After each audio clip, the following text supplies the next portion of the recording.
So welcome everyone. Again, my name is Jennifer Maurer. I'm with USAID Kenya East Africa Mission. We're very excited that we're able to have this early discussion around the Kenya's reoccurring monitoring survey in part that we conduct in partnership with the Bureau for Resilience and Food Security, Center for Nutrition, or Center for Resilience, and our partners that they have under the REAL mechanism have been working with us in Kenya over the last many years on the PREG zone, which is our northern Kenya 9-county reoccurring crisis zone, on conducting our impact evaluation, which this round 2 we have incorporated the reoccurring monitoring survey.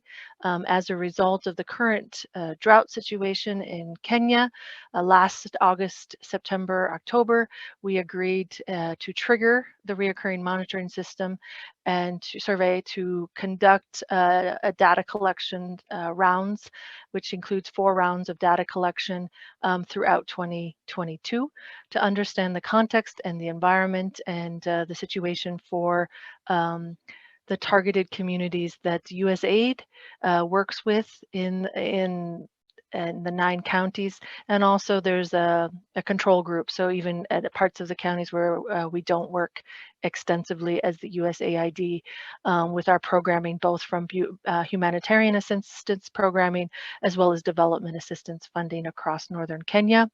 So today we're here to talk about and discuss the first round of data collection of the reoccurring monitoring system that was done in late February, early March. And this really is a presentation of the findings for discussion purposes. And we're excited to have this early opportunity to discuss and hear this information today. And then obviously, as we continue to move forward on a quarterly basis, we'll have similar conversations. So with that, our key partners who are on the ground are under the REAL team, which Tom, I know you're online from Save the Children, and the Tango sub-partner. I think I'm handing it off to you. So first, Tom, if there's any keywords from you, and then I will hand it over to Mark for the actual presentation. Tom? Yes, very much appreciate that introduction. I think you've given an overview of REAL's long history of working with the Kenya Mission and with PREG on evaluation activities. So without further ado, I think without repeating what you've already said, I will pass it on to you, Mark, and you can give an overview of where this PREG 2 RMS 2 fits within the overall approach to evaluation. So thank you very much, Jennifer. Thanks, Tom. And as Mark gets ready to present, our agenda for today is we're going to have the presentation of these initial findings, and then we've allowed for ample discussion time so that we can really discuss through what the findings have based on the context and knowledge and on the ground expertise that all of our participants today who are in Nairobi and across the northern Kenya zone, we can really have a meaningful discussion about what's happening and in the context of northern Kenya. So with that, I think we'll move to Mark's presentation. Hello, everyone. This is Mark Langworthy from Tango. I will be presenting the findings from the first round of this RMS survey with my colleague Stephanie Martin, who's a senior analyst at Tango. I also would like to briefly introduce Mahar Bilachu and Girum Wodofa, who are with American Institute for Research, formerly Cometrica. They've been our partners on this long journey of the PREG resilience impact assessment that we've been engaged in over many years now. Next slide, please. So Jennifer's already sort of given an overview of what we're doing here, but just as a bit of background, so this is part of an ongoing resilience impact evaluation series of studies that we've been doing at Tango over several years, as you can see.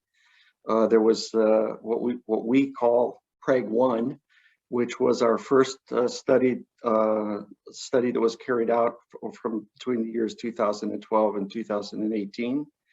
And now we're in the phase of our PREG 2 impact evaluation. The baseline for that was conducted in 2018. We had a previous round of recurrent monitoring systems that, in 2019-20, and we are now in this, we've completed the first round of surveys under the RMS2. That's what we're going to be presenting today. Next slide, please. So briefly, the purpose of this recurrent monitoring system is to collect information in close to real time. We collect information from the respondents that we survey about exposure to shocks, the kinds of coping strategies that they adopt.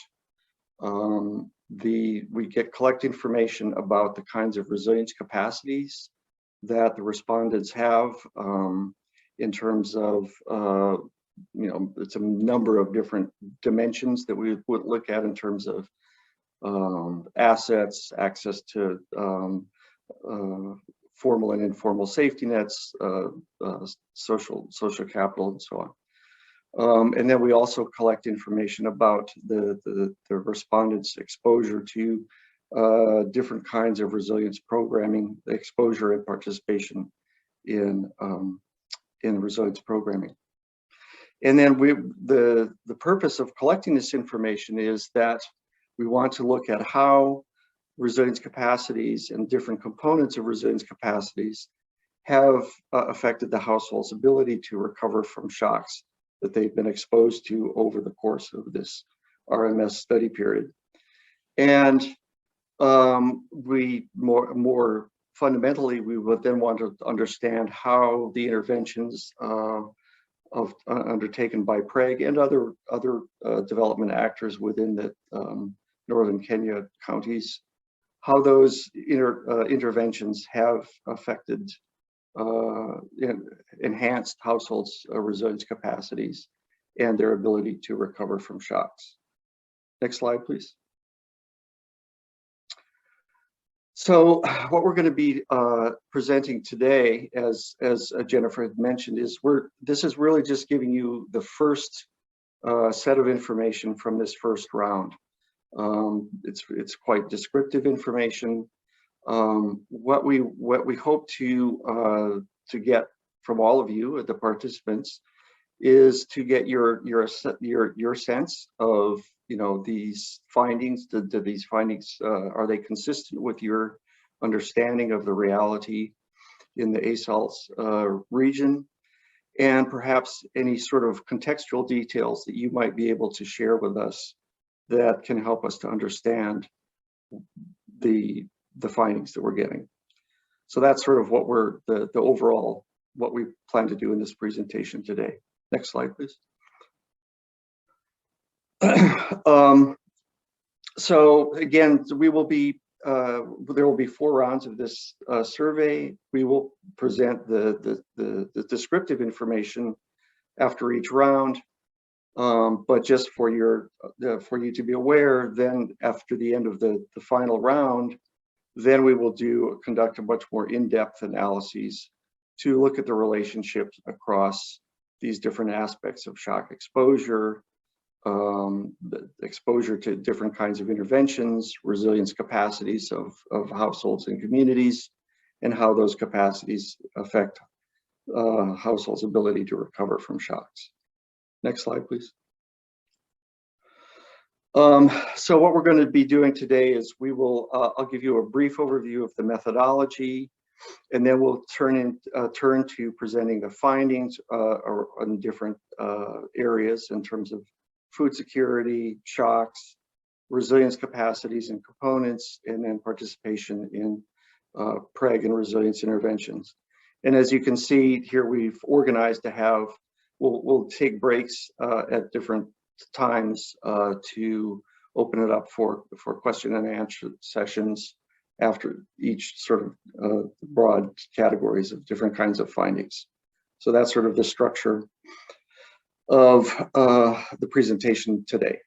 Next slide, please. So just quickly, the overview of the methodology. Next slide. So the RMS, the Recurrent Monitoring Survey, is linked to the baseline survey that was conducted in 2018. That's the baseline survey had a sample of around 2,800 households. That baseline survey then, we're following a panel design for all of the follow-up surveys that we'll be conducting in this PREG 2 impact evaluation. So what that means in particular is that these households that we have selected to be interviewed in the in this RMS 2 component are a subsample of those 28 households that were in the baseline. So we have basically information about those same households from the beginning of this impact evaluation study. As Jennifer mentioned, this was the second RMS was triggered by the severe drought that's affecting the northern Kenyan area now, and so we've selected for this for the recurrent monitoring system 800 households, and that now we will be interviewing those same households in our quantitative part of this survey. We'll be re-interviewing those same households on a quarterly basis. On the right-hand side, you can see the dates of the first round and then the upcoming dates of the upcoming rounds. Again, the field work has been conducted by our partner, American Institute for Research, formerly Chemetrica. They've been responsible for the organizing, managing, collecting both the quantitative and qualitative data in these studies. Next slide, please.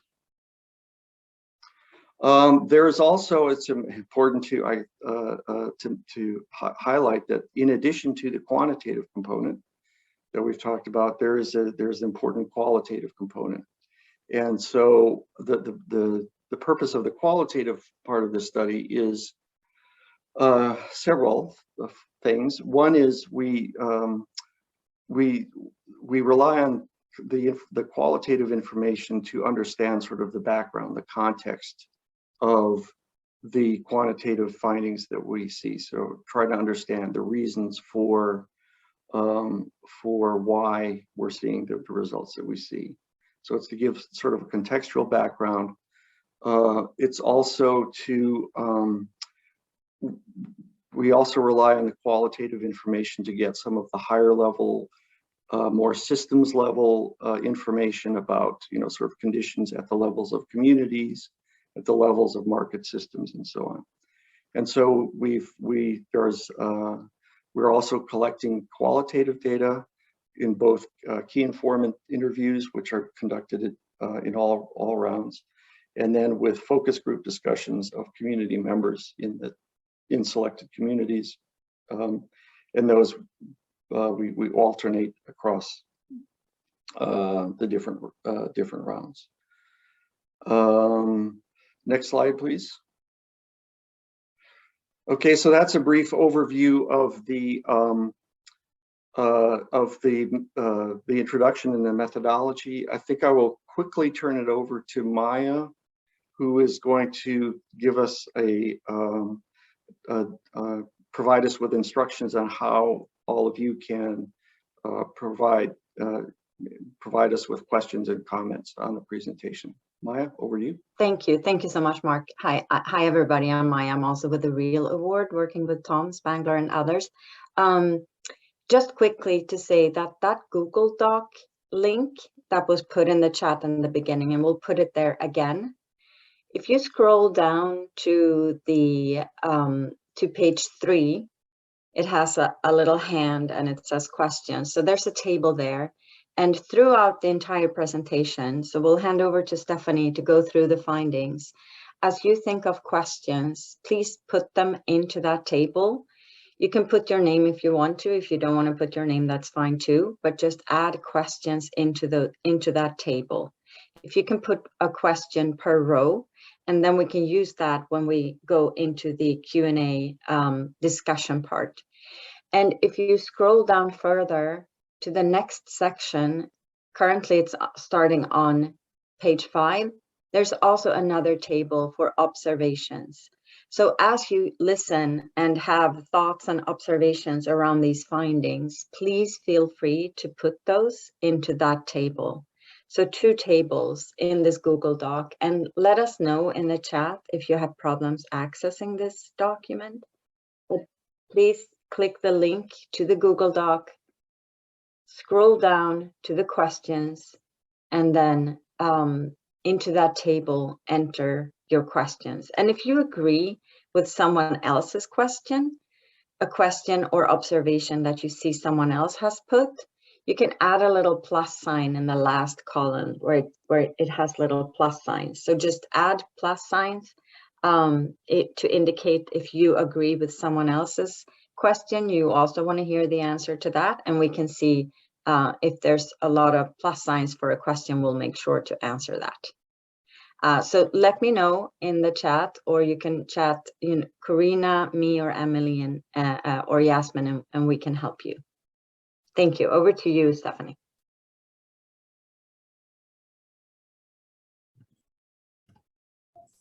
Hi, I'm Stephanie Martin. I'm a senior analyst at Tango. I work with Mark and a whole cadre of people who worked on this project. It's not just me. Next slide, please. So what we're looking at as Mark said, that a shock triggers an RMS, a recurrent monitoring survey. In this case, it was a severe prolonged drought. And what we saw overall in the data, the picture that came back to us was large-scale livestock starvation, that the entire herds are dying of starvation.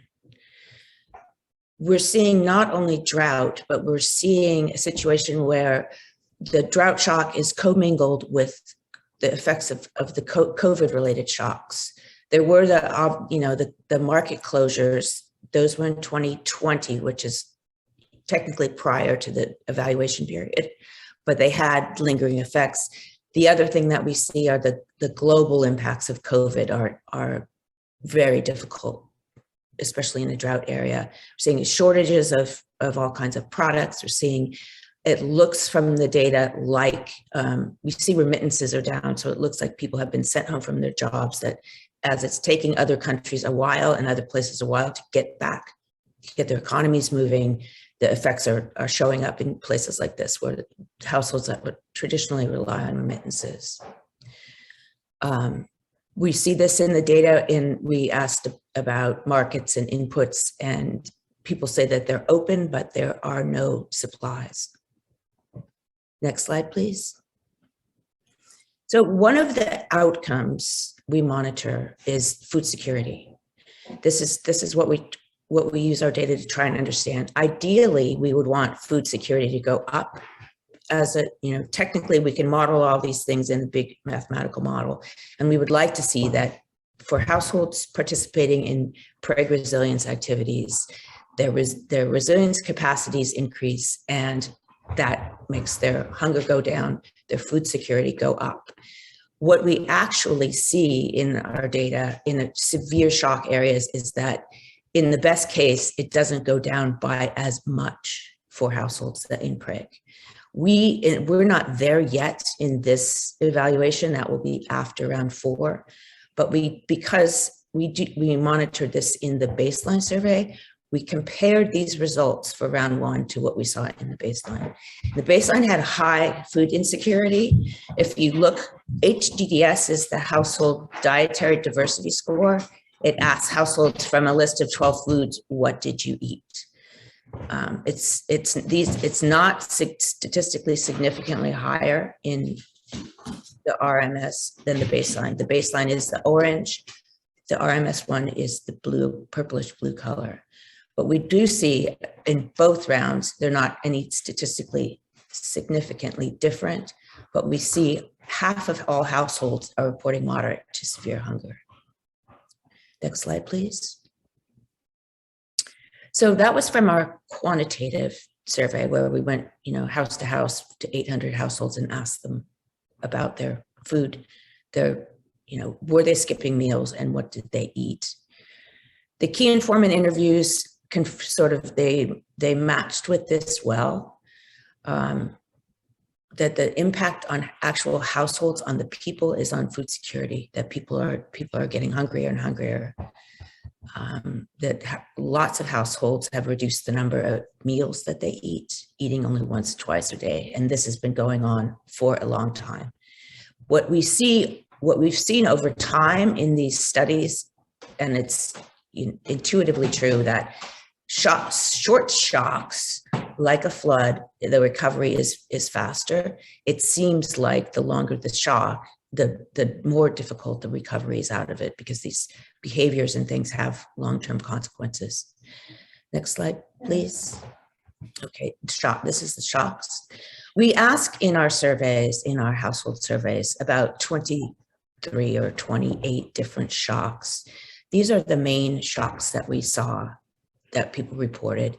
Again, the orange is the baseline and the purplish blue is RMS 2 round 1.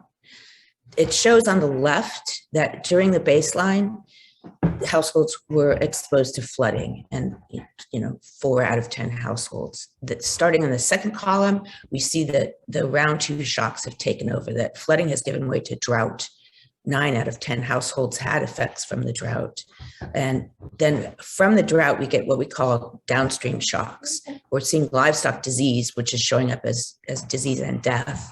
And we see effects of human disease. It's both COVID, which COVID actually affected very few people were sick with COVID. What we're seeing in the data is cholera and drought, clean water related sicknesses.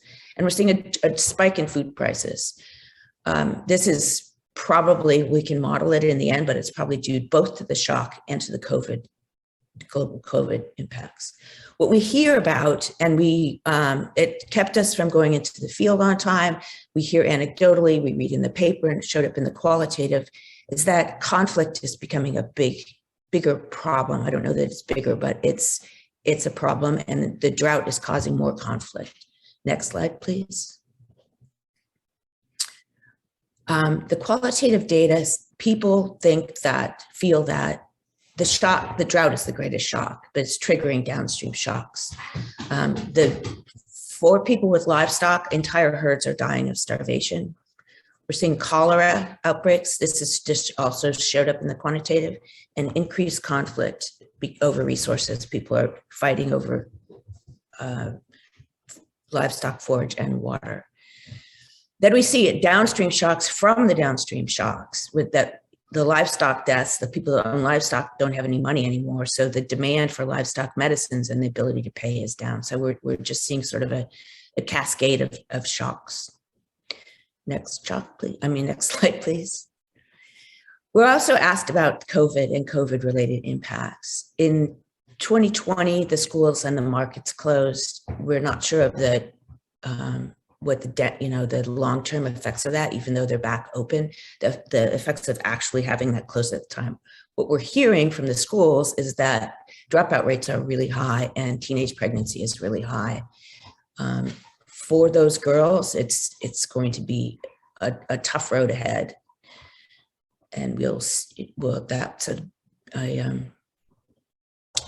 it's tough on young women, and we're going to see it. It's a small percentage of the population, but we'll see it in the data, in a year or two.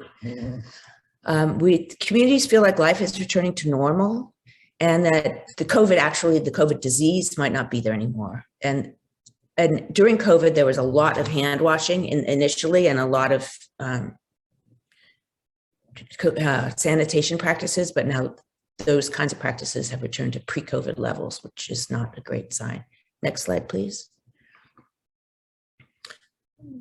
Okay, and we also asked households about how they coped with the shock.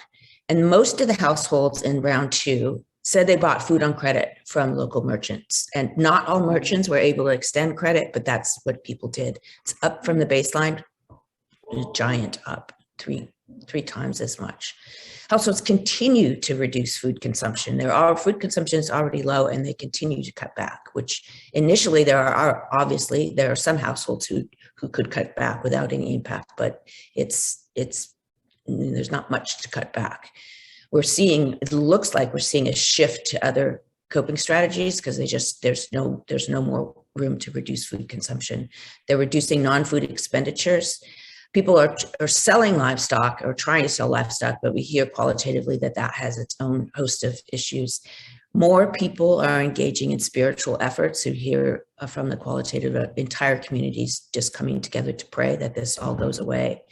People are sending livestock to pasture and they're picking up new employment, casual labor.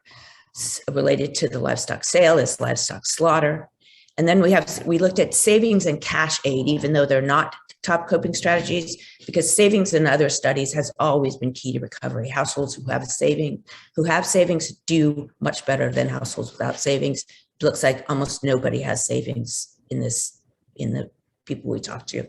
And we looked at cash aid, thinking that this is one of the questions in the survey that we would like feedback. We're not seeing a lot of uptake of cash aid, and we're not sure if we have something called conditioned response on the part of the respondents, that they're learning what the right answer is, and they will say they're not getting any cash aid because they expect that maybe they'll get more. We don't know if this is real or not, so we'd like people's feedback on, especially on that kind of coping strategy. Next slide, please.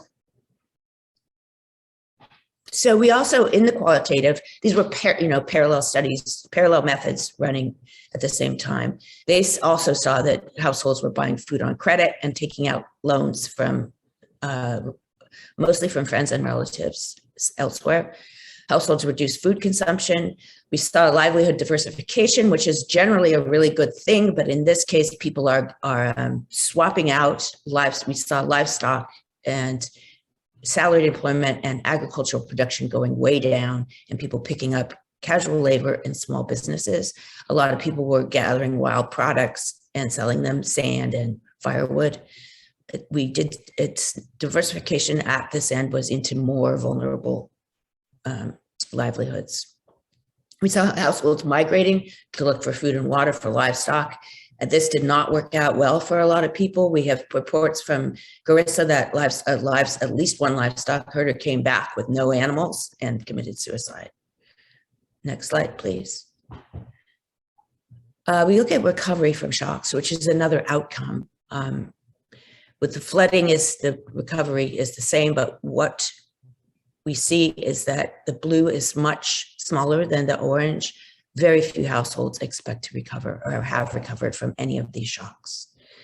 They feel like, from the qualitative, they feel like they're still in the midst of it, they're still in the worst of it, that it looks bleak and they're not able to meet their basic needs if these conditions continue. Communities are asking for more assistance, feeling like they didn't receive enough to recover. And even if it rains, we're going to see downstream shocks continue. Their onset is later than the flood, and their abatement is later than the end of the flood. So this situation is going to go along for a while, even if rains come. Next slide, please. So now we've built in these question and answer sessions, and we welcome any comments about what I've just presented, clarification, and if this makes sense based on your experience for people who are there. Thank you. Thanks, Stephanie. Hi, I've been scanning the questions and comments in the document, and their first question I see is that there was a question about the counties that were covered.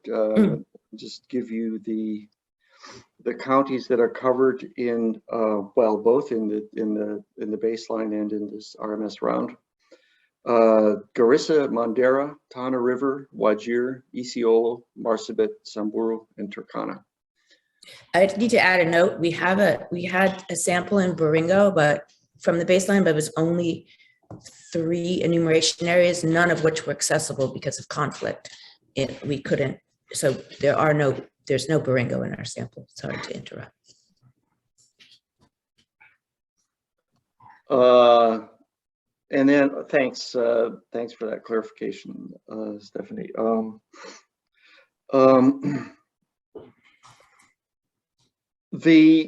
So there's a question. I think this points to one of the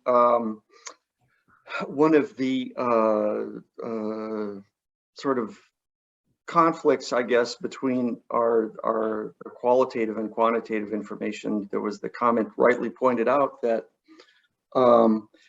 there, in the qualitative information, there was a discussion about a lot of comments about increased conflict, partially related to increasingly scarce access to resources as a function of the drought, but that we didn't really see that in our in the quantitative data. And I think that's that is a question that we have. We feel like that. Our impression is that what's reported in the quantitative surveys about conflict is underreported. Which, by the way, just as a bit of background, this is a common situation that we have found in other studies that we've done in other conflict affected areas in the Horn of Africa, in West Africa, where the reported in the household surveys, the reported level of conflict is often quite a bit lower than what we find in community focus groups or key informant interviews. So this anomaly is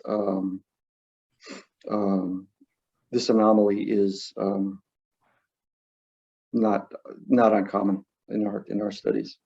We couldn't go into a lot of enumeration areas. We took them out of our sample frame because of conflict. So a lot of the conflict people we can't get to ask. So there's that. And we learned from another study in Somalia that a lot of people are reluctant to report conflict for whatever reason. There's another question here about, are you monitoring recover periods between each event? Is there any correlation to strength of responsive mechanisms by organizations such as NDMA? So I think, well, so the design of the recurrent monitoring system is that it's triggered by a large shock, and we want to trace or measure the responses or lack of responses of households and communities after they've been exposed to that shock. So we are tracking these households in 3-month intervals. The intention is to see how households will be able to recover from the current drought that's affecting them. We're not doing any sort of shorter term monitoring within that 3-month period, but we do hope that as we track this information over the 3-month intervals, that we will be able to see the impacts of interventions by NDMA, by PREG interventions, and other both emergency response and other kinds of resilience interventions, how those affect the ability of households to recover from shocks. I'm just going to jump in real quick, Mark, and Stephanie, to say that I see that not everybody is in the Google Doc, and I wanted to say that do also feel free to raise your hand in Zoom, and you can unmute and ask your question live. That is also perfectly fine. You can also put it in the chat if the Google Doc is not accessible. That's perfectly fine too. And I know it's afternoon for most of you, and no, we would also like to hear your voices. So yeah, just wanted to note that. Maya, how much time do we have left before we? We actually have plenty of time according to schedule. We have another 10 minutes Okay. for discussion. Yeah. Okay.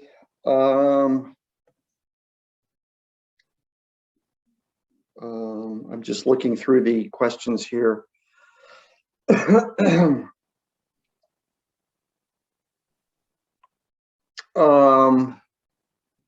There's a question here. You mentioned that households did not have access to any savings for use or shock recovery. Did you collect any further data as to possible reasons for this? We, not directly. We, at least not in the quantitative, that I think that this is a question that we address in our qualitative components. We ask about households, how they're responding to shocks, and if they have any savings to be able to use or not. So we do not ask that specifically. We do, however, because this is a panel design and we're interviewing the same households on 4-month intervals, we will be able to sort of track the change in households that have savings and those that do not have savings over time.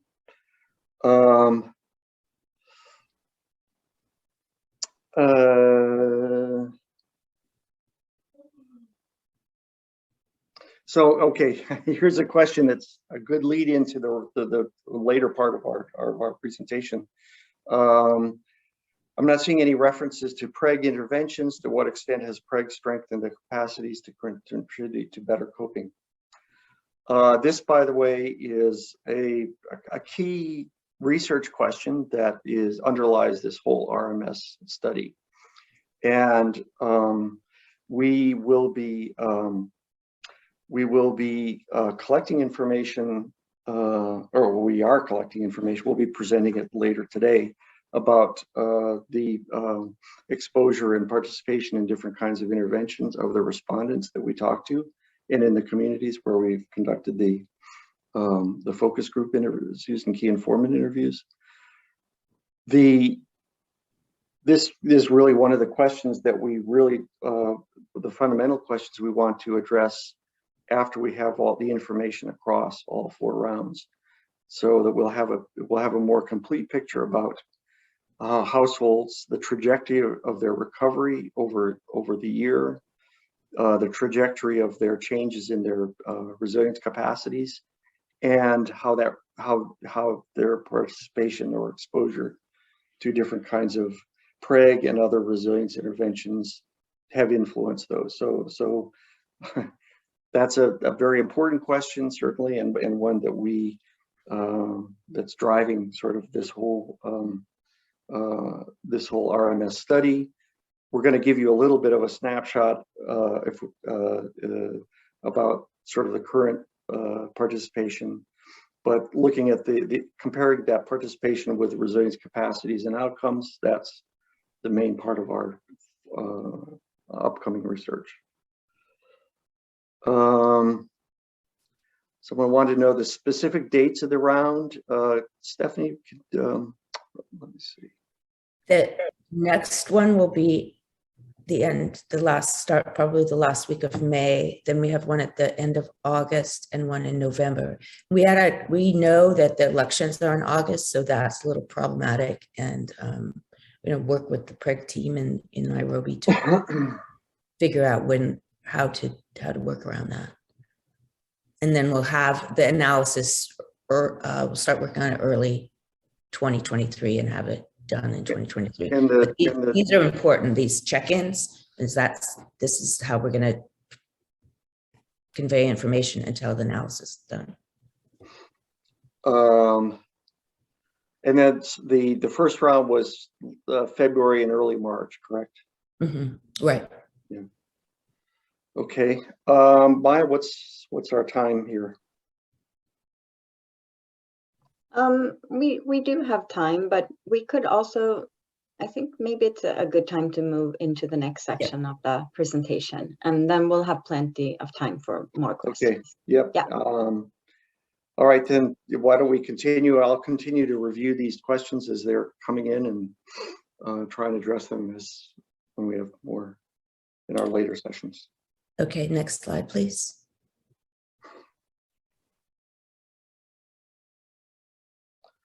The next slide, please. Then we're kind of looking backwards through the process. So what we think, and the question was great, and it's spot on to what we're doing. What we think is a hypothesis is that participation in resilience building activities, PREG and PREG-related actors, will increase households' capacities to deal with shocks, and then their food security will be better, and their recovery will be better. There are three kinds of resilience capacities, and their difference is how the timing relative to the shock. The first one is called absorptive capacity. It's a strategy that households can take in the midst of a shock to mitigate negative impacts. This is where savings is really important. Humanitarian assistance is really important. Access to informal safety nets. There are 8 factors that help households cope in the middle of a shock. The next is adaptive capacities. The whole idea of resilience building is to help households get better to anticipate shocks and to prepare for the next shock. The shocks it's a climate-related problem. The shocks are going to keep coming, and hopefully the initiatives, the PREG implementations, help households to prepare, and the next shock won't be as devastating. There are also transformative capacities, and these are higher level capacities. These are things communities do to make what we call an enabling environment that helps households, its institutions, its savings institutions, its functioning markets, its infrastructure, veterinary services, the higher up features of a community that help households to develop and maintain the other 2 capacities. Next slide, please. So these are the 3 capacities. They're a combination analytically, they're a combination of variables that are related to each other. So we put them all together in a capacity index. What we saw is, comparing to the baseline for the households in the survey, absorbed capacity, the ability to weather a shock, is up. Most of that is because humanitarian assistance is up over the baseline, and informal safety nets is up over the baseline. Both of those are related to PREG-related activities. We see PREG forms groups, which are part of the informal safety nets, and PREG does a lot with financial institutions, which is part of savings, even though savings is down. Adaptive capacity is the same as it was in the baseline. What we see within those columns, is we see movement. We see part of this is livelihood diversification, which I just talked about. We see movement around within that, but overall they're the same. Transformative has not changed significantly either. Transformative is slower to change. It's big institutional changes. Next slide, please. So looking at absorptive capacity, these are the elements that go into it, and to understand why it's up. The pieces of it that are up are informal safety nets, which, as I said, is theoretically linked to PREG implementations. Humanitarian assistance is up. More people are reporting cash and food aid. Asset ownership is up, which is surprising. Asset ownership is comprised of household assets like chairs and tables and cell phones, and productive assets, which is agricultural equipment, and livestock. Of those 3, household assets are up. The other 2 are down. Livestock is down a little bit. Each type of livestock ownership is down, which the data that I've just presented indicate that that's the case. The next one is what we call bonding social capital. It's the ability of households within a community to help each other out. Because this is a capacity, it's something households sort of hypothetically could rely on, but their idea that they will be able to help other households, and other households will be able to help them is increasing. People are optimistic. In reality, and what we saw in the qualitative data is that bonding social capital is decimated, that people just don't have anything to share, that they used to come together to help each other out, but there's nothing in the coffers to offer. We also, as I mentioned before, savings is down, and it was already pretty low. Shock preparedness and mitigation is a community attribute. It's down. This may be COVID related. We're seeing how these shocks sort of intersect with each other catastrophically, because meetings are down, and it's taking all these institutions a while to get back functioning. Access to insurance is down, which we would expect. Insurance is sort of an add-on. Households don't see the need for it. We have anecdotally that some insurance companies left because they, in the last drought, they had to pay out a lot of money. So it's not universally offered. Insurance doesn't work with a lot of Islamic households. This is the structure of how insurance works. Next slide, please. Informal safety nets are the groups in the communities. We see almost all of these are up. Microfinance is small, but it's up. This is one of the areas where some PREG implementations are working. Savings groups are up a little bit. We have stories that in some places they're not operating anymore. Mutual help groups are up. This could be PREG related. Religious groups are up. Mothers groups and women's groups are up. These could both also be related to PREG activities. The final is just the tally of informal safety nets and the average of that. But we see informal safety nets is increasing absorptive capacity. And on the other end, we can hypothesize that PREG activities are increasing informal safety nets. And it may also be the case, we don't know, but that informal safety nets are kind of compensating for the lack of actual bonding social capital, that by putting resources into these small institutions, it can make up for that household sharing. I mean, there are other social aspects of bonding that we'll miss out on, but the resource sharing, this could be compensating somehow. Next slide, please. So what we saw in thinking about absorptive capacity from the qualitative interviews, the survey teams, the AIR survey teams saw a lot of dead livestock. This is a picture from one of the qualitative interviewers. People are saying this is about bonding social capital, that they're just less able to help each other, that people are just living hand to mouth and they're unable to save, which is sort of a response to the question of how and why do people save and why are people not saving. There are reports that many savings groups have just disbanded. There's nothing there. There's no savings. We saw a devastating loss of livestock due to starvation. And that, increasingly people are forming informal groups to respond to shocks, which is what showed up in the previous slide. Next slide, please. We're looking at emergency assistance. It's part of absorptive social capital, and it shows up in other studies in the analysis as being really important, obviously, to abate hunger. This shows the types of assistance relative to each other and relative to the baseline. If you think about this is only on a scale of up to 20% of households. If we put this on a scale of 0 to 100, this is even 17% getting cash assistance seems to me to be very low. This is one of the areas we would like people's input. Does this make sense? Do you think it's underreported? If it's actually 17%, is that enough or is that low?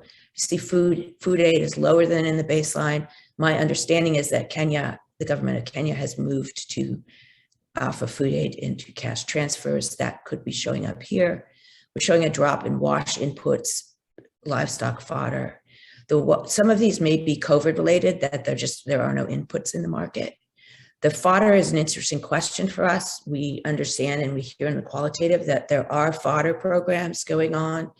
We saw more households, 10 times more households in the baseline receiving livestock fodder. And is it the case that the fodder program is never designed for this length of a drought, that there's no more fodder? Does anyone have any insights into this finding? And it's a disconnect between our qualitative and our quantitative. Livestock feed is up, and food for work, cash for work, transfer programs are down.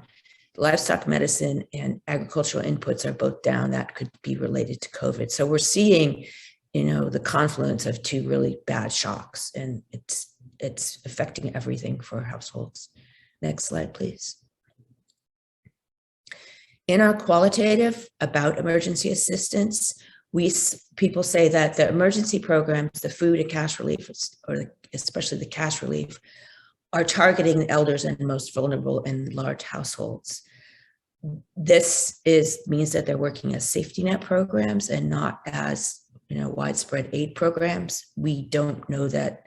This is where we don't really understand what's going on and would like more insight. And that so too for the livestock fodder. In the qualitative, livestock fodder was mentioned as a common form of assistance, but we did not see it in the quantitative data. Next slide, please. The next capacity is the adaptive capacity, which is the ability of households to anticipate shocks and prepare for the next shocks. These are the down arrows mean that either the index, which is at the top, is down, or its components are down or up. The equal sign, which I work on a Mac, it's not friendly with this system. It made a funny equal sign. The funny equal sign means it's unchanged, and the down red arrows mean it's down. So bridging social capital is up. This is the same issue as with bonding, that actual sharing, that bridging means you shared with people in other communities. The actual sharing is down, but people's expectation that they will be able to share is up. They will be able to help people in the future. Linking social capital is the ability of at least one person in the household to link higher up. Do you know a government official? Do you know someone with access to resources who can help you? That is up. That may be a function of organizations like PREG-related organizations, agricultural officers, just accessibility of higher up contacts to people in the community. Livelihood diversification, we talked about a little bit earlier. It is what we saw as people moving out of crop and livestock, and salary positions are down, an increase in casual labor, petty trade, and selling wild products. We saw access to financial institutions is up. This means the number of different kinds of financial institutions in the community. When we looked closer at that data, it's mostly increases in electronic banking. It's some increases in sort of PREG-related activities, but the big driver is more households are using electronic banking. Next slide, please. And the qualitative, people were reporting increased diversification. And this picture is sand mining, which people have turned to as a way to earn income. The livestock are sick and dying and dead, and there's no livestock sales. So people are moving to selling other things, and big motorcycle drivers. Next slide, please. The transformative capacity, what we see is increased social cohesion. People are working better together, which links to the informal safety nets. We see local government responsiveness is up, which may be, we don't know for sure, but it may be related to the ward management committees and other institutions, that there's more contact. The question is, is your local government responsive to your needs? And the more detail on that, that's up. The other big institutions, formal safety nets, which is the fodder, the livestock feed, the cash aid, the food aid, those are down. And these are whether or not they exist in the community. Basic services are down. Collective action, which is another measure of people working together. Do people get together to provide for households in need? That's down probably because there's just nothing to share. And gender neutral practices are down, which we have to look at more closely. We hear in other studies that because of during the COVID closures and the lockdown and the shutdown, that things like domestic violence were up. This is not a good state of affairs. And we, going back a little bit to the absorptive capacity, we monitor people's aspirations and their sense that they're able to control their lives.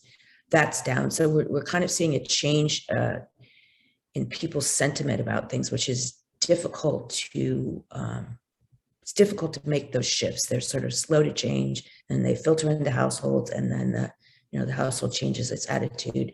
Those kinds of downward trends are problematic. They're all problematic, but those in particular.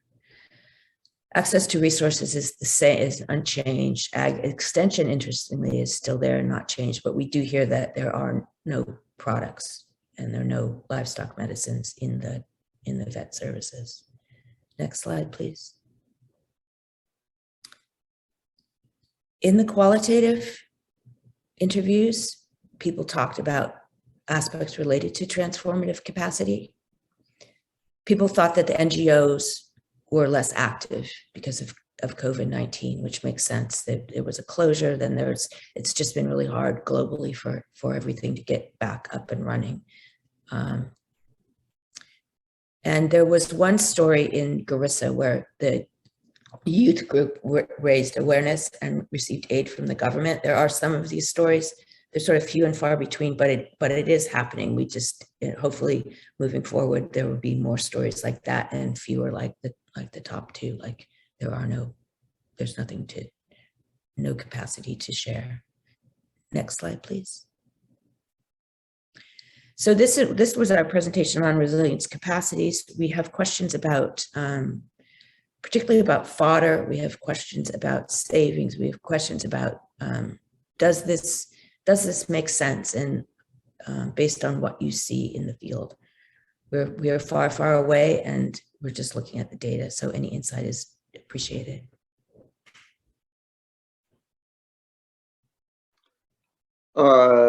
Yes, actually, as I'm reviewing some of the questions that are being typed in, again, there's many questions, many very very important and interesting questions. We'll try and get to as many. I also see that we have a hand raised. Ruth Amatalo has raised her hand, so maybe she has answer to your questions or thoughts, Stephanie, that you raised. Okay, Ruth, please go ahead. Let's do that. Thank you so much for the very clear and concise presentation, and for reporting the findings. As WFP, we are very keen on this, because we are also we are monitoring the drought situation and have started intervening with the support of BHA on the drought, and also with the support of the UN staff. And the issue of fodder, we are implementing fodder activities, but they are initial stages. But okay. I know there are other agencies that have implemented, like JICA, fodder production, Tupado, and very many others. Some have did you want to know whether the fodder activities are ongoing or are present on ground? Is that the question? We kind of want to know if they first of all were designed to go through such long drought, because my understanding is you have fodder production, but there's a drought now, so there's no replenishment of the fodder stocks as we're moving through the drought, and maybe they're used up. We're looking at why so few households report receiving fodder. Obviously, it's also tied to livestock deaths. If you don't have any livestock, you don't need any fodder. But we want to make sure that what we have data for, we can use to explain that. And if there's something that we don't understand, like the agencies were unable to go in because post-COVID means it's taking a long time to get back up and running. These kinds of things, sort of a better understanding of how that's working. And what you say is helpful. Yeah, there are two levels. One is for the activities that organizations are implementing, but my understanding is that the number of livestock in Turkana is quite large, and so the further activities would only be able to take care of the small shoats, but not the other livestock the community has, and so they have to go into across the borders, and that's where Okay. organizing. So that's the explanation that I got for that. Are there transportation issues with fodder too, or not? Are there? To get to the is it difficult to get to the animals if they're dispersed? I mean, I'm trying to picture it in my head, but it makes sense that there's more animals than fodder. Yes. Yeah, there's more animals than the amount of fodder activities have been implemented.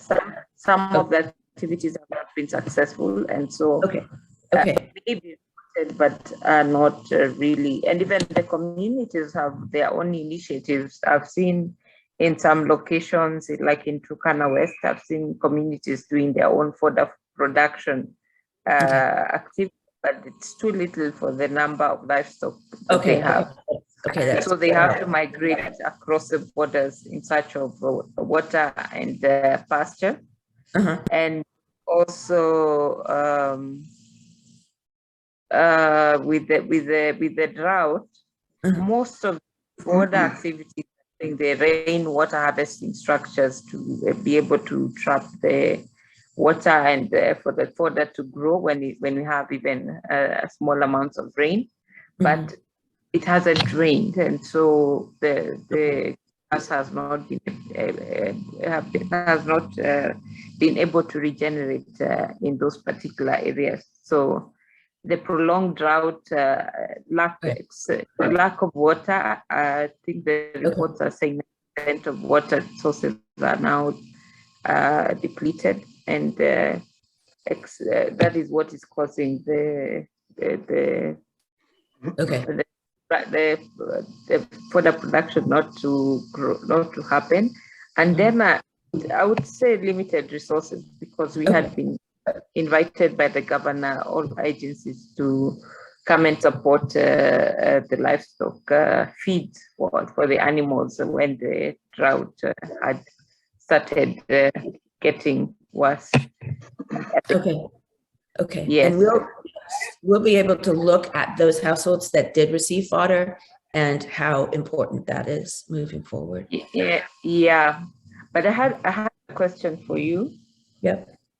Because in most of the reports, you've been able to point out that the activities that were implemented by PREG partners have been able to support the communities.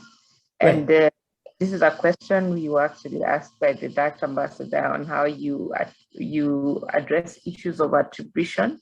The V contribution when you're doing your analysis of the findings. Right. We Thank you. Thank you. That's a great question. And we go as far as we can with the non-experimental design, which is, a technical term for saying we can come pretty close to attribution. In the next section of this presentation, I talk about the PREG implementations. Part of that is getting the data right about the implementations and how they're working. It's very difficult to parse out. We could parse out fodder production. It's a big project. It's very difficult to parse out small projects, unfortunately, because households mix and match so many of them. It's hard to isolate the effects of one, and there are so many. And we run the risk of missing something really important, but empirically we sort of group them together. So we can do some level pretty close to attribution, which is why we have the study designed as it is, but it's not perfect. And we will talk about PREG implementation. I think just to follow up on that a little bit. So this RMS that we're discussing is part of the larger impact evaluation. So we will be, we conducted the baseline in 2018, and that has, 2,800 households in the sample. As Jennifer mentioned at the beginning, the design is to, at the end of the, there will be an end-line survey that will be a follow-up to the baseline. And in the design of the study, we will identify sort of treatment and control groups, broadly speaking. So we will be able to say something about contribution, at least, of the PREG to the improved results that we see, or the changes in the results we see. This RMS is a smaller study. It's more focused on sort of tracking changes over time, response to shocks. We will be collecting information about participation in different PREG or resilience types of interventions.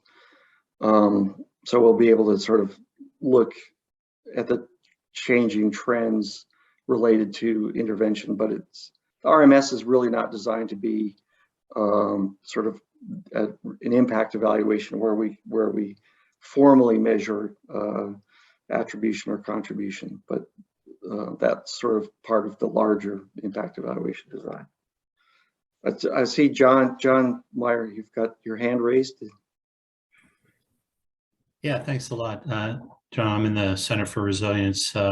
Great job so far, Mark and Stephanie. However, I'm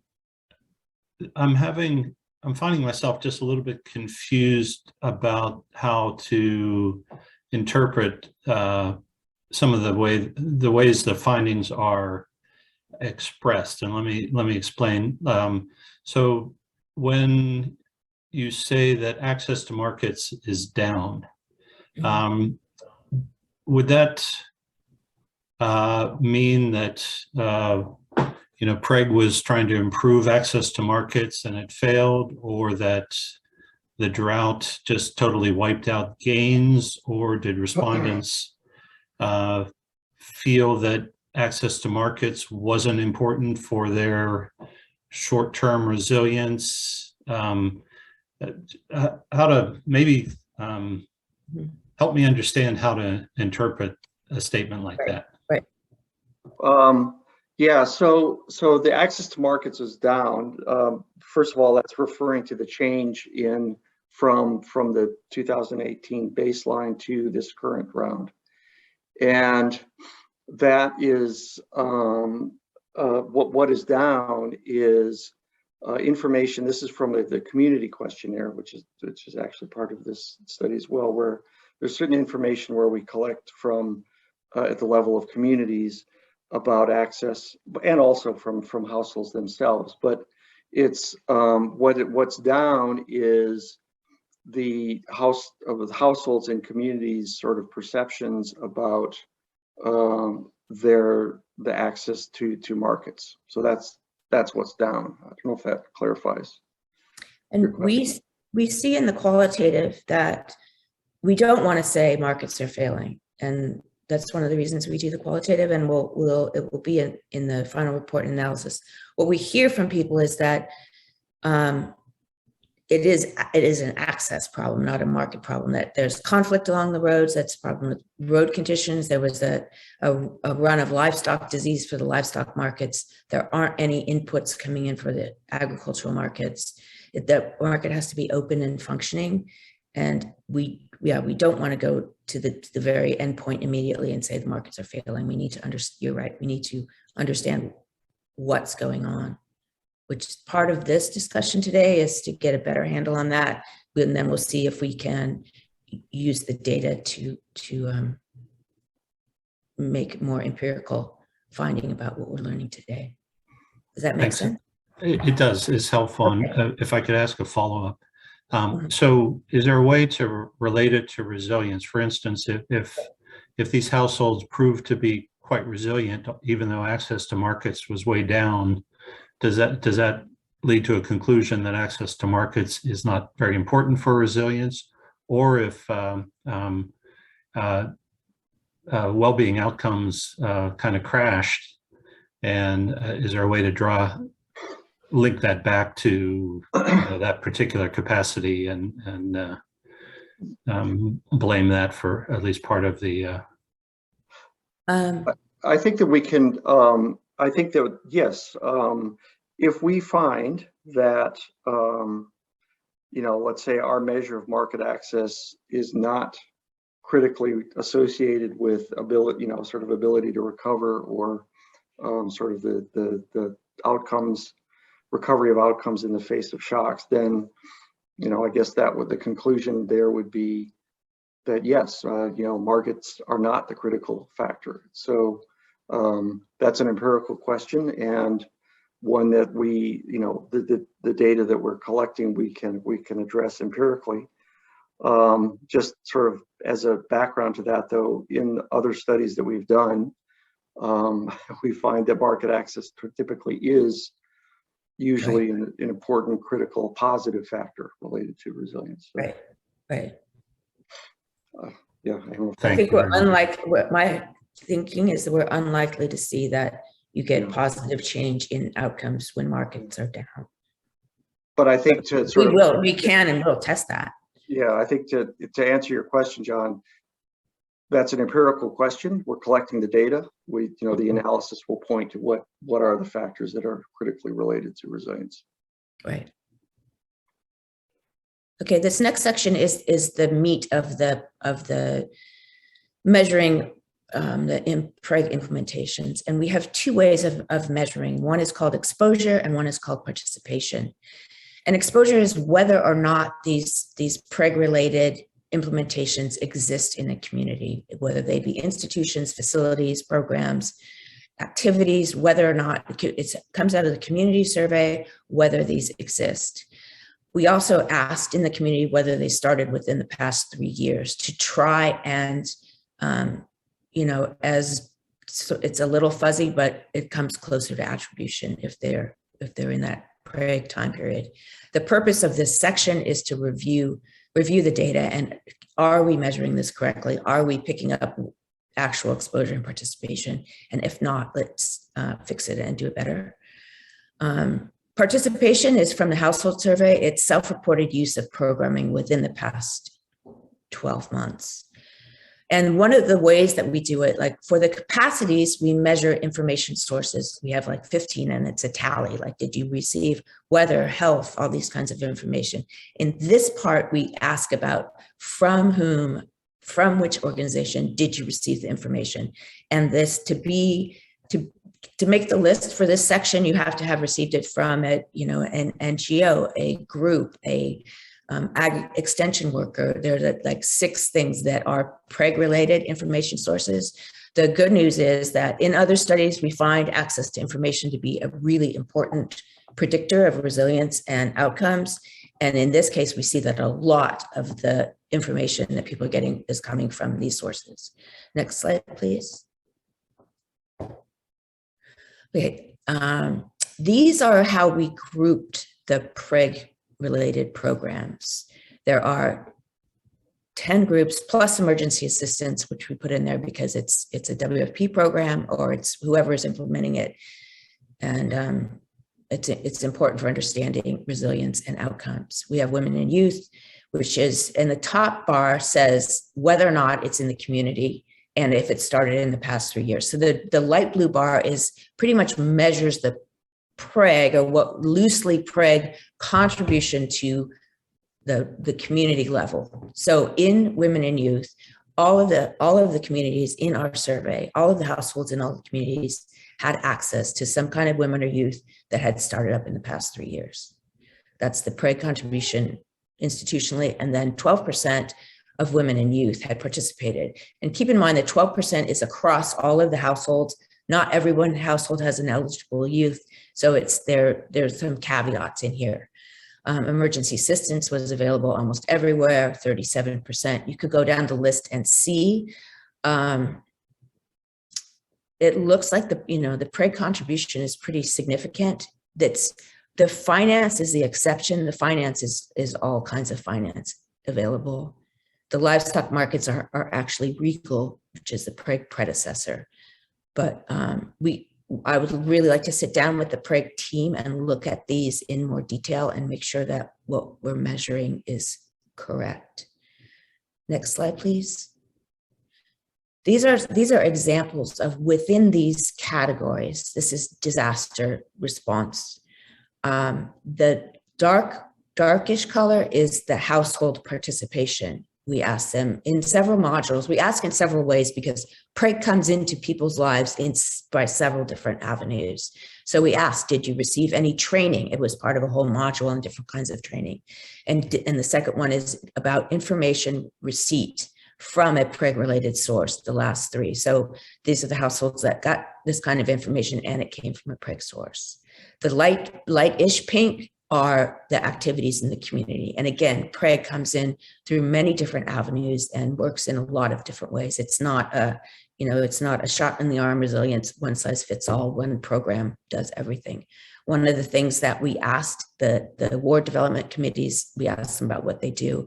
These are the services that are the implementations they provide and their availability to people in communities. The most common, and then the information is also the community level. Does your community provide information to people? So is there the framework for households to participate? And then we combine all this information into a measure of two measures. One is participation and the other is exposure.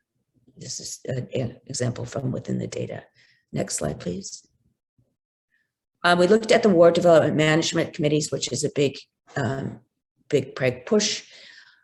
Households that live in communities, about a third of the households that live in communities where there is a ward development committee. This is a question on the community survey. So it's the community the community officials are answering the question. Fewer households than communities were aware of ward development management committees. The household data are not on this slide, but that's kind of not surprising. The other columns are the services that the management committees provide, and the percentage of households that have access to those. Next slide, please. Infrastructure is a Regal program. We saw in markets are accessible within 5 kilometers to about a third of the households. We see in our data that 60% of livestock sales were in formal markets. The remainder were to friends and neighbors. And 25% of livestock sales were in Regal markets. We tracked a lot, 69 different markets, and most of them came up with no use, but we can collect information on all the markets. Next slide, please. So this RMS check-in at this point in time, which was February, March, early March, food security remains high. I would think it's even higher now. Drought's not gone away. We're looking at severe prolonged drought. Livestock, this is a livestock area, entire herds are dying and some have migrated out. Migration has not been a successful strategy for all people. And it's also interesting to note that we don't have the migrants in our sample, which we had maybe 5 or 10% of the people had temporarily left their houses to migrate. As we learned in Garissa, some people come back with no livestock. COVID-related shocks are compounding the effects of the drought. The global factors that are affecting everyone in every country are extremely hard here. There's nothing available. And the qualitative says that programs like fodder participation are in place, but we have a disconnect in that few households are receiving assistance. I think Ruth clarified that, and we understand it much better. Thank you very much. And we see food and cash assistance is higher, and it appears from our data that it's targeted. We were curious to know if that's actually what's happening, or is it actually is what we saw, which is 17%, is that enough? Is that a result of targeting? What's going on with food and cash assistance, or I guess cash assistance? Next slide, please. So the absorption capacity increase, it's because we talked about this earlier about more safety nets, which could be related to PREG implementations. We can test that later on, and increased access to humanitarian assistance. Adaptive capacities is deteriorating. It was, all these capacities were low in the baseline. Adaptive was very low and it's gone down. Aspirations has declined. It was much higher in the baseline, and it could be just people are losing heart just because of the continued drought, and everything else is, all the capacities are falling down around them. The people have nothing to share. It's disheartening. And transformative capacity is unchanged. That's, one of the measures that is a slow changing indicator. Next slide, please. I think this is it. So now we have a big Q&A where we talk about all of the pieces of the presentation, and we were hoping for a more focused follow-up with the PREG team to talk about the participation, but any comments about any of it are welcome. Thank you.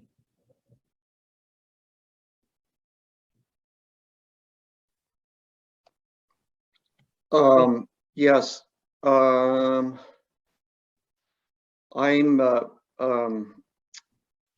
Jamie, I saw your comment, well noted. I think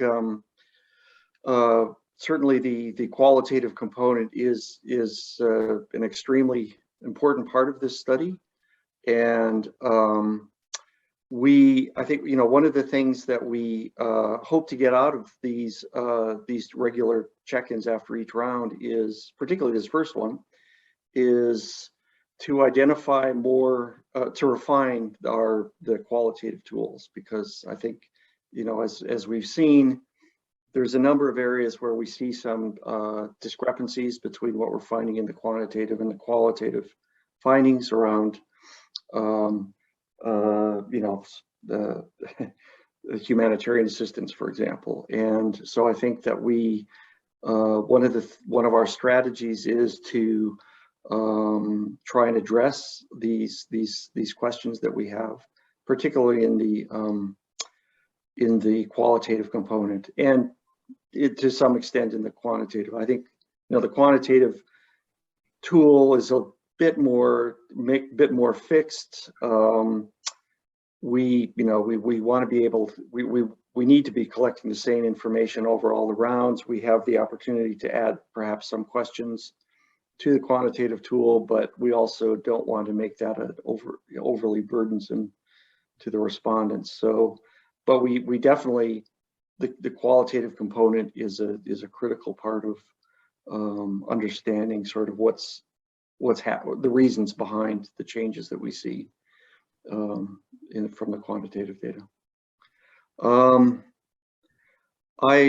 As I was reviewing some of the questions that were typed in, let me see.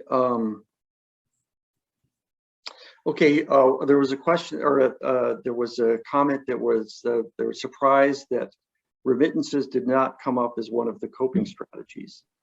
That is something that also was quite interesting to us. I think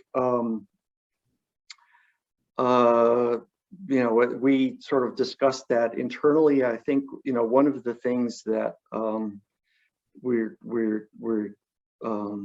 speculating on, and we have some information on this from the qualitative data, but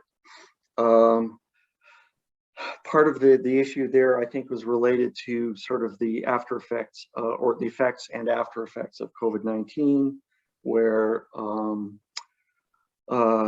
many individuals that had left their homes and their villages to work in urban areas, returned because of the COVID restrictions, and the COVID restrictions sort of put limits on the ability of people to find employment, and so that that restricted the remittances. But yeah, I think that is certainly a question, an important question that we need to follow up on about why remittances are not more widespread. Sometimes in our data collection, we see that households are reluctant to report remittances. So it's a question that's sensitive for a lot of people. And sometimes we have those issues, but we think remittances are important and they're down. And it is part of our discussion about what's happening there. There's another question in here was, what was the impact of the drought on the sexes, the differential impact on males and females? And I guess we could also extend that to thinking about youth as well. That was a specific question that we asked in our qualitative tools. Correct me if I'm wrong, Stephanie, but I think that we didn't really see any that wasn't an issue that really came to the top of issues in terms of differential impacts. That was a question, we did ask questions about the differential impacts of the shocks on different groups, men and women, youth, elderly. So there is information, but I guess what didn't come to the top is sort of we didn't find information about sort of critical differences across those groups.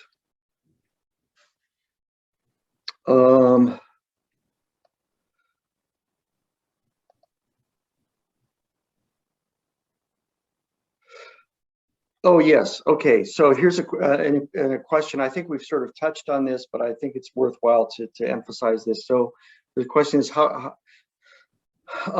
would you attribute the impact to PREG and any other implementing partners, government, private sector efforts? And I think that we, to the extent possible, we are trying to collect information from the respondents about whether their participation is within in PREG interventions specifically, but we're also just generally asking about households' participation in these kind of, let's say, resilience enhancing interventions generally.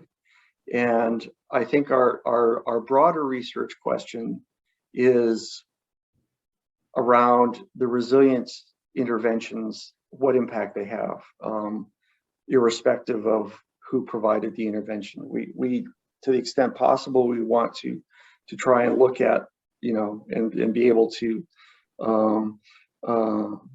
identify the participation in PREG specific interventions. But our broader research question is generally around what are the impacts of resilience enhancing interventions of the sort that PREG provides. And if we see that those as the extent that those interventions do strengthen households' resilience capacity and ability to recover, and PREG is contributing to those kinds of interventions, then at least we can say that PREG is contributing to that process. So that's our sort of our thinking, our rationale for how we're measuring and analyzing participation in resilience interventions.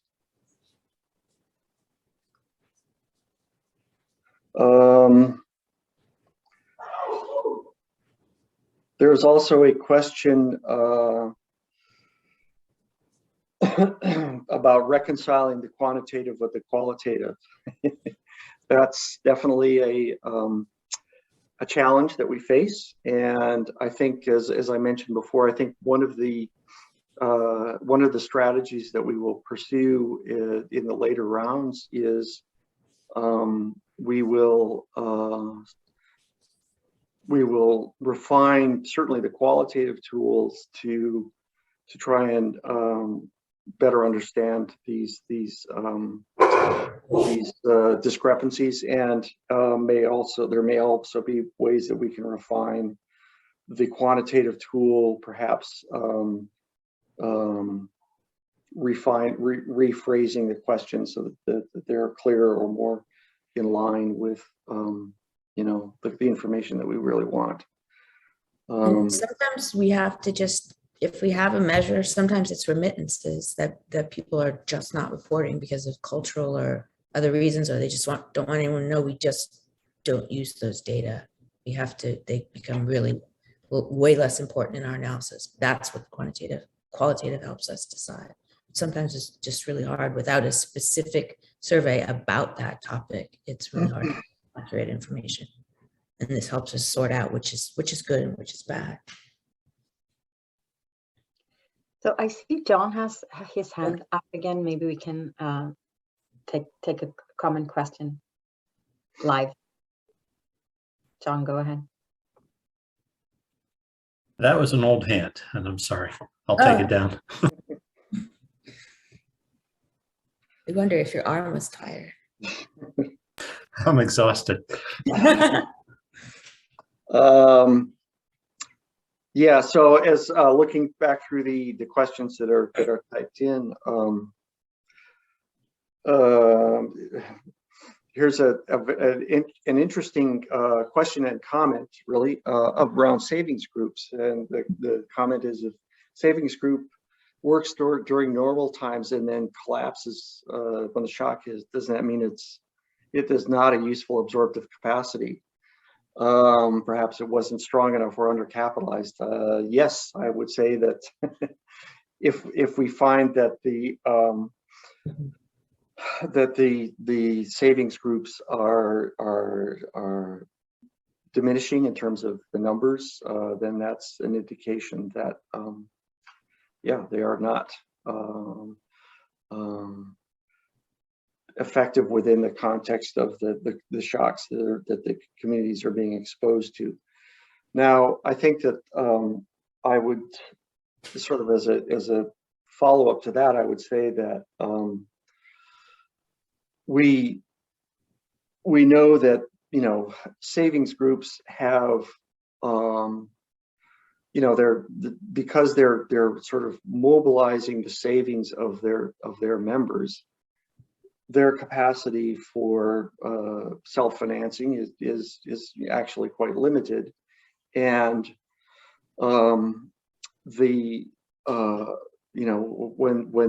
those individuals or the communities where they live in are faced with very large ongoing sort of multiple shocks, I think it's not surprising that that the capacity of those groups to be able to support, to help the members recover from those shocks probably will not be sufficient.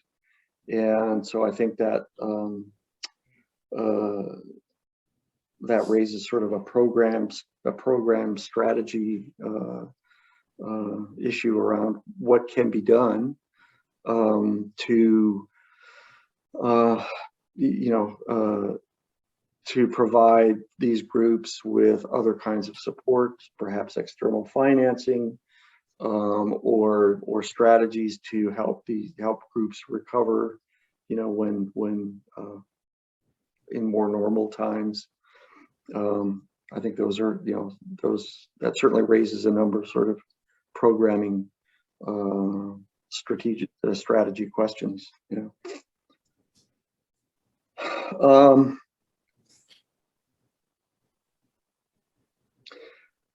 There is a question about, is there a way to differentiate good livelihoods and bad diversification?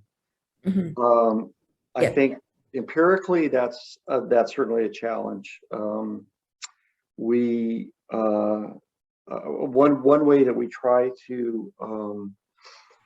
and make that distinction is we collect information about whether households engage in other kinds of livelihoods as a coping strategy. So the question is,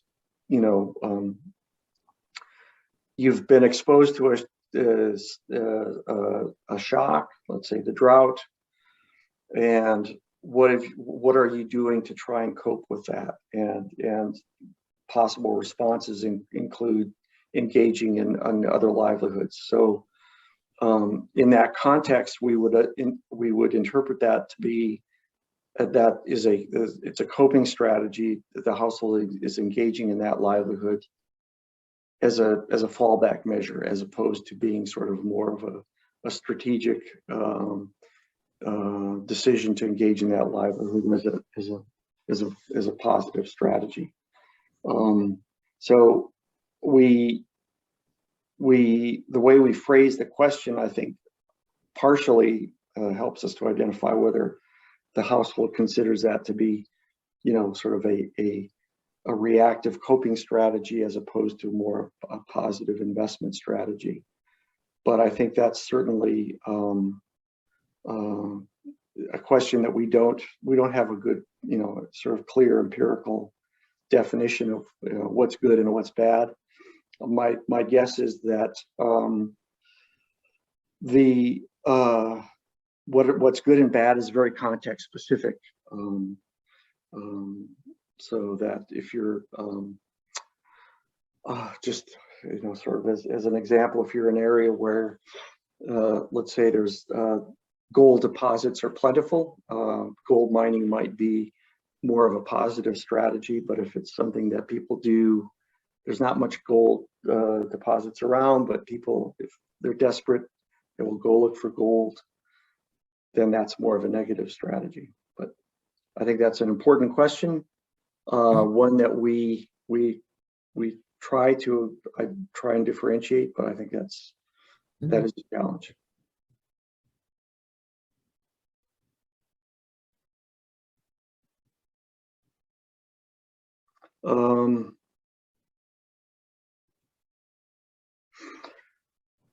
What is the magnitude of the change for the resilience capacity indices presented?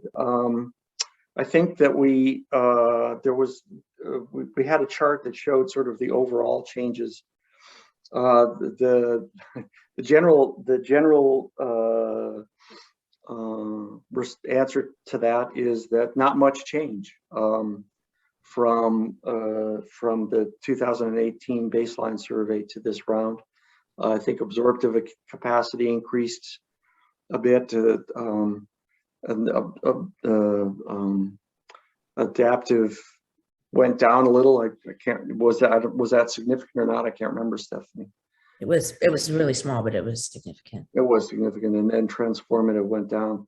The report, the accompanies this presentation. We give more details about the changes in all of the components.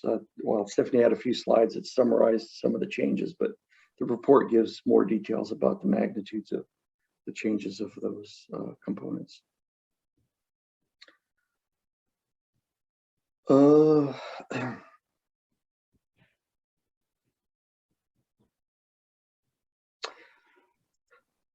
are the significant variables or barriers to accept or use formal access to livestock markets? I think that I think that's a good question. That maybe is an example of a question that can help us to frame some more specific questions, particularly in our qualitative tools, but even we could think about questions around how households decide on where to sell livestock, even in the quantitative tool. I think that's certainly an interesting question, one that we are not, we don't have information about that currently, but I think we would certainly something we can definitely do that. Yes, yeah. That's a good idea. I see a hand raised from Jim.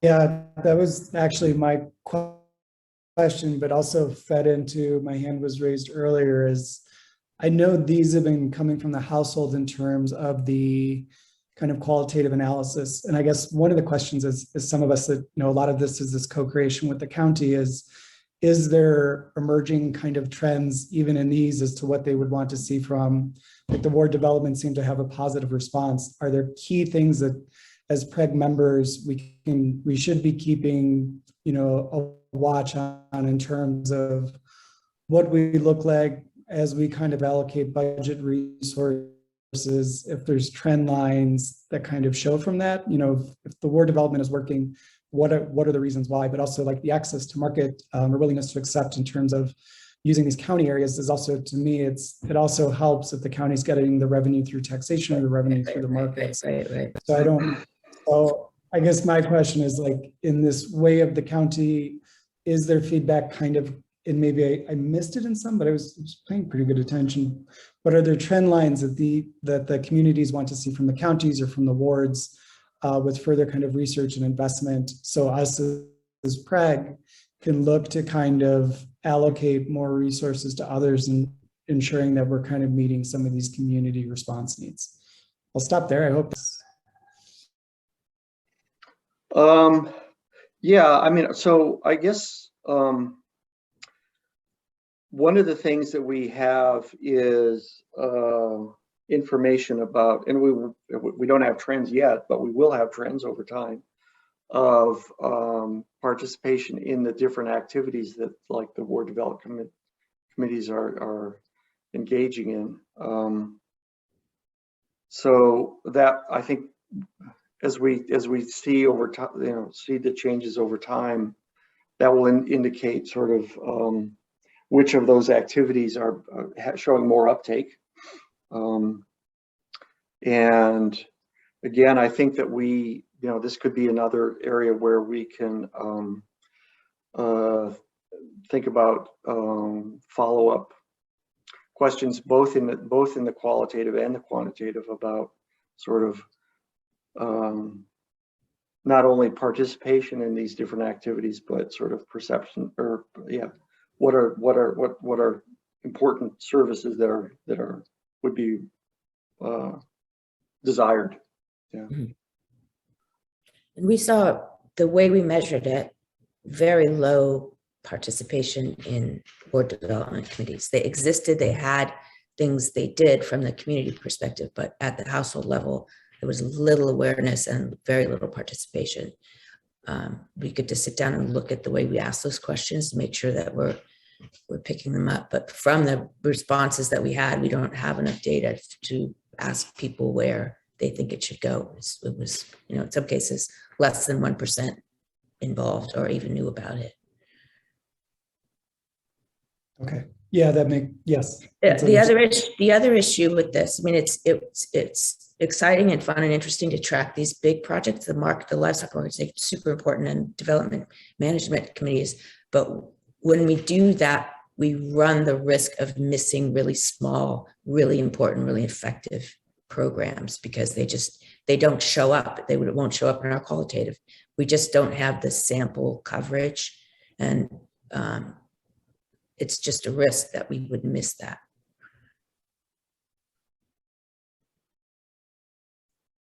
Anyway, it's just a thought. But I don't know. My screen We're is. nearing our time. We have a couple more minutes, and then we're going to turn it over to Jim to close us out. So maybe one more question, and then closing up.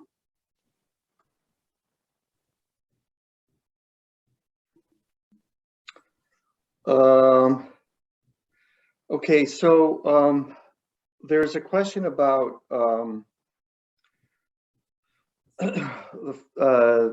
migration, the finding on migration. Is this just migration with livestock to access pasture, or does it also include migration for employment? Stephanie, maybe you can chime in on this, but I think this information was basically this was information about households that were, you know, that the survey teams were not able to identify, and then they collected information about, you know, what had happened to those households. So I think it's a mix of the reasons why they migrated. Is that? Yes, the enumerators did a great job. Whenever they found they had a household that was vacant, they asked all the neighbors, where are these people and where did they go? For almost all of those, it's a small portion of our sample, but they migrated with livestock or they migrated for work. Very few, I just remember maybe 5 or 6 households actually migrated for work, some of which had migrated in initially for work. They did their work where they ended up in our sample, they did their work and they moved on, so that it's not as a result of the shock. And this is not, I mean, we can do migration analysis, but it's not really a migration study. And the livestock households are expected to come back. So that in and of itself will be really interesting. That's a great question, actually. We can put the migration in the mix of, is this an effective coping strategy? And adjust our fall after the rain, hopefully adjust our qualitative to start asking people about people who migrated. Great.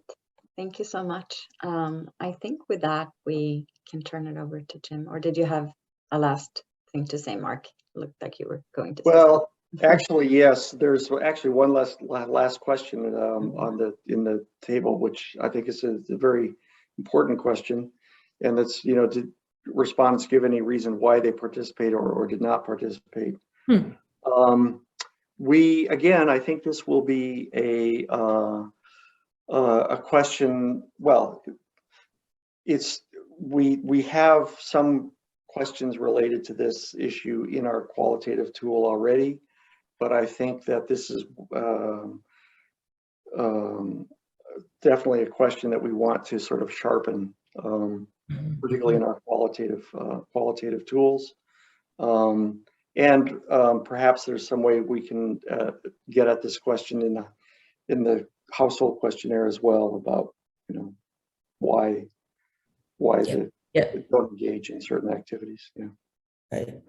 And we want to make sure moving forward that we have the right terminology so that the households are recognizing the program that we're talking about when we come talk to them.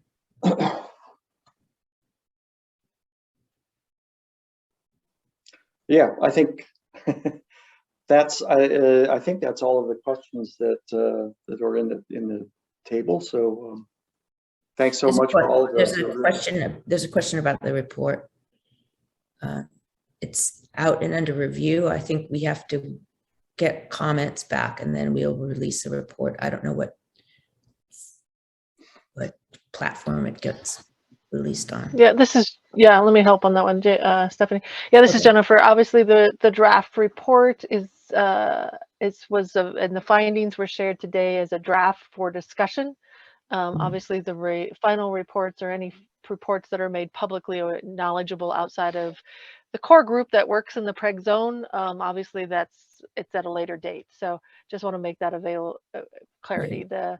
The findings in this context are for draft for discussion only.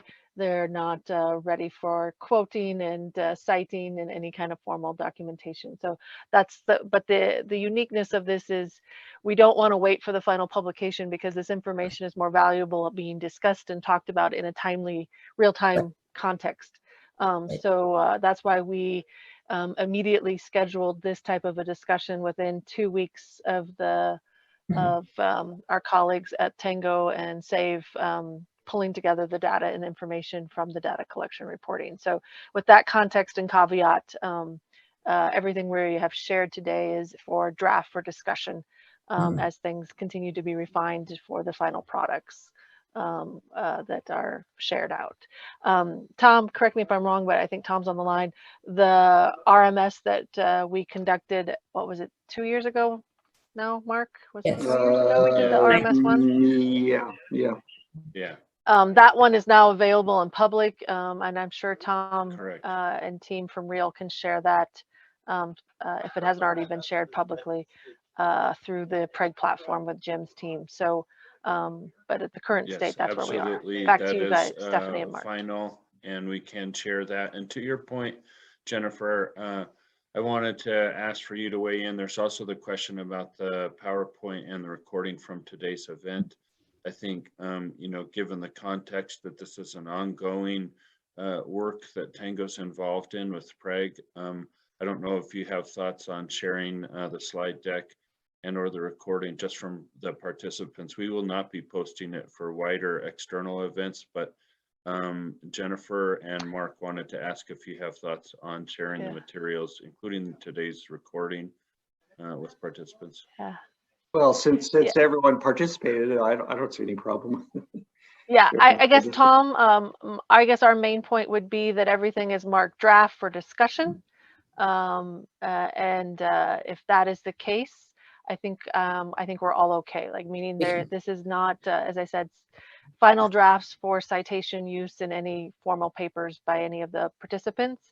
It's everything that's made available is draft for discussion purposes. I think I'm okay with that perspective. Back to you, Tom. Understood. Thank you very much. Let me turn it over to Jim to close us out. On to you, Jim. I think you guys did a pretty good job. I think just kind of building off this is we will share the previously published draft that had gone out through the RMS team. As was stated, there'll be more nuanced and individual conversations moving forward. So we'll be reaching out. You know, we'll be providing the support to the RMS team in terms of reaching out to further sharpen some of the collection tools and to understand, you know, answer some of these questions moving forward. So we welcome those that stayed on through the presentation. We know it was a long one, and certainly very much to our presenters who were on very early in the morning and the research that was given. So thank you so much. And thank you for those that had submitted questions. As Emily had posted in the chat box, there's also a survey as well too. So we very much welcome your inputs on moving forward as well too, and what you thought and what we can do moving forward, what we can do better moving forward. So thank you all very much and stay tuned. Thank you, everyone. Thanks, everyone. Thank you. Thank you, everyone. Great discussion. This is a critical times to be discussing these things in real time. So thank you, everybody. Thank you. Much appreciated. Yes, thank you.